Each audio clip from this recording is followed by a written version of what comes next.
Today I'm going to show you how to secure the ends of your embroidery thread, either with a knot or with something called a waist knot.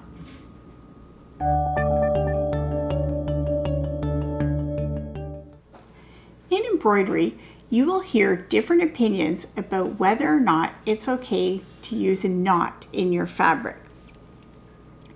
I fall firmly in the camp that sometimes it's okay and sometimes it's not.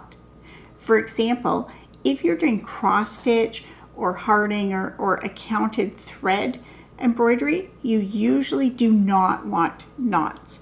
Knots aren't secure, especially if you're using fabric with bigger holes in it. If you're doing tapestry, you do not want knots.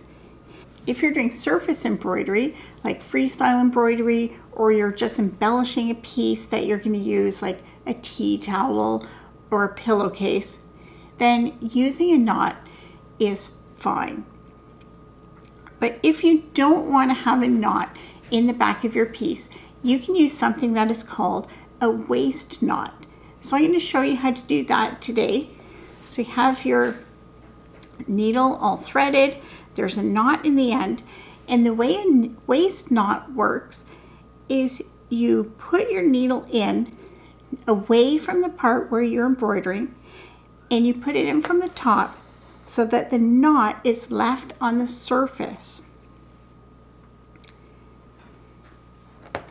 Then you bring your needle up where you would be embroidering, and you embroider your line as you regularly would. And I'm just putting in a little running stitch here.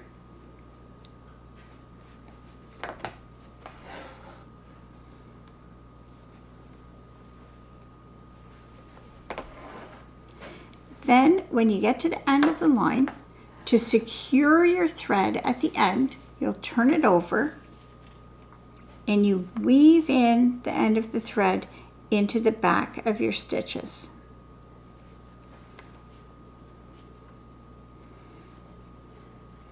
And if this is a piece like a tea towel or a pillowcase that's going to get a lot of wear, you'll probably want to weave it back in different directions just to hold the end securely. Then you can clip the end. Then we're left, what do we do with this big tail and the waist knot? Well, we come to the front and we clip off the end. Then on the back, we have a tail, and we thread that, and then we can weave the end in on the back of the stitches the same as the other end. And there you go. Both ends of the thread are secure and there's no knots.